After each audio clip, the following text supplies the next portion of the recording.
विनायक परिवार को धन्यवाद देना चाहूँगा कि मुझे यहाँ आज बोलने का मौका दिया और सभी गुरुजनों का अभिवादन करना चाहूँगा। देखिए, मैं विनायक परिवार का एक एक्स स्टूडेंट रहा हूँ। 2019-20 बैच में एसएससी सीजीएल का बैच था, वहाँ मैं स्टूडेंट था। वहीं मैं एक बैक बेंचर हुआ करता था और आज बैक बेंचर से यहाँ पहुँच चुका हूँ मैं आगे। अब्दुल कलाम के डायलॉग को सिद्ध कर दिया आपने। हाँ बिल्कुल सर, शायद। और देखिएगा, साथ ही मेरी उस समय मैं ग्रेजुएट ही हुआ था और यहाँ पे मेरा, मैं कह सकता हूँ, मेरी पहली कोचिंग विनायक कोचिंग ही है। यहीं से ही मेरा फाउंडेशन स्ट्रॉन्ग हुआ है और उसके बाद मैंने मास्टर डिग्री अर्जित की इंग्लिश में। बाद में अगले ही साल मेरा नेट के लिए क्वालिफाई हो गया था मैं। उसके बाद मैंने सोचा कि अब मुझे असिस्टेंट प्रोफेसर के लिए तैयारी करनी चाहिए। एक बात जो सबसे ज़्यादा ज़रूरी है मैं शेयर करना चाहूँगा, जब मैंने डिसीज़न लिया कि मैं असिस्टेंट प्रोफेसर बनना चाहता हूँ, तो बहुत से लोगों ने शायद मेरे इस हिम्मत की मुझे आलोचना मिली कि तुम सीधी असिस्टेंट प्रोफेसर क्यों बनना चाहते हो, पहले कोई थर्ड ग्रेड, सेकंड ग्रेड या फर्स्ट ग्रेड टीचर ही क्यों नहीं बन जाते। और बहुत से वीडियोस जैसे मोटिवेशन के लिए आप भी देखते होंगे, यूट्यूब पे बहुत से मौजूद होते हैं। उनमें भी मैंने देखा कि ज़्यादातर जो टीचर्स होते थे वो यही कहते थे कि असिस्टेंट प्रोफेसर में वही व्यक्ति सेलेक्ट होगा जो पहले से गवर्नमेंट एम्प्लॉई है।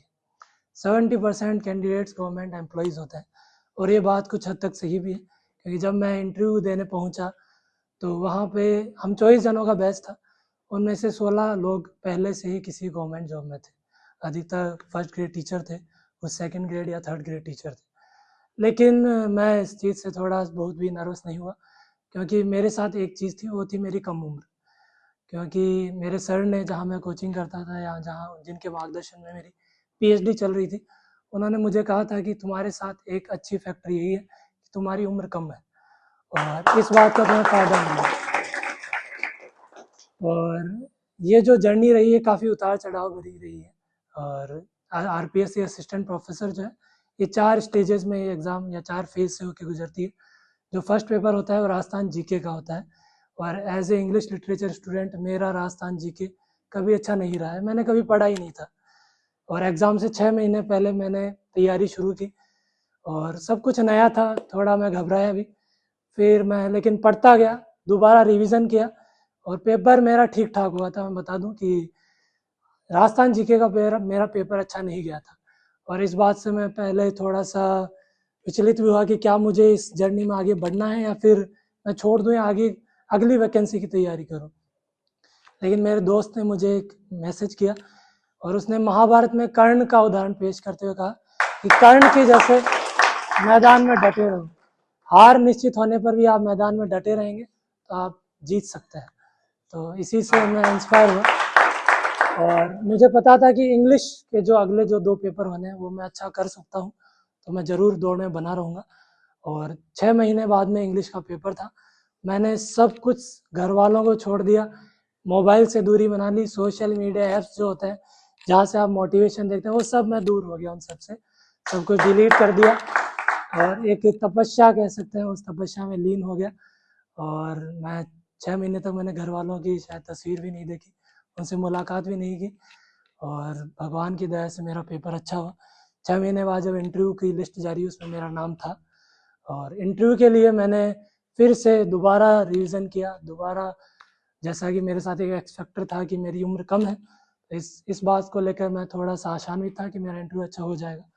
और जैसे ही मैं आरपीएससी के पैनल में, बोर्ड पैनल के सामने पेश हुआ, तो उन्होंने मुझसे मेरा इंट्रोडक्शन पूछा, कहाँ से मैंने 10th की, ग्रेजुएशन कहाँ से की।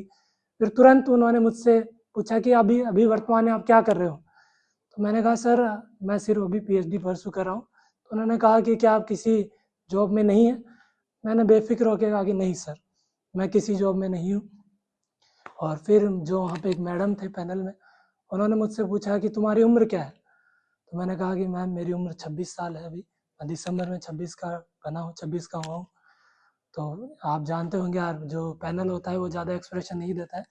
उन्होंने मुझे तुरंत कहा कि आप ब्लैक बोर्ड पे जाइए और मॉडल ऑक्सिलरी वर्ब्स पढ़ाइए। फिर मैं वापस आया, फिर से उन्होंने मेरे सब्जेक्ट से रिलेटेड, मेरे पीएचडी के टॉपिक से रिलेटेड सवाल किए। लगभग 20 से 25 मिनट मेरा इंटरव्यू चला और भगवान की दया से मेरा इंटरव्यू अच्छा हुआ। और कुछ दिनों बाद अभी 20 जनवरी को रिजल्ट आया, तो ऑल ओवर राजस्थान मेरी 99th रैंक रही है। और ये सभी गुरुजनों के आशीर्वाद, माता पिताओं के आशीर्वाद से ही संभव हो पाया। मैं सभी मेरे गुरुओं को धन्यवाद देना चाहूँगा, अभिवादन करना चाहूँगा। और यही कि आप मैं देखिए मैं CGL के बेस से मैंने यहाँ शुरुआत की। हो सकता है आपकी शुरुआत कहीं और से हो और आपकी मंजिल कहीं और हो, लेकिन इस मंजिल का लुत्फ़ उठाइए, आनंद उठाइए और साथ ही मेहनत करते रहिए। आप सभी के उज्जवल भविष्य की मैं कामना करता हूँ। धन्यवाद।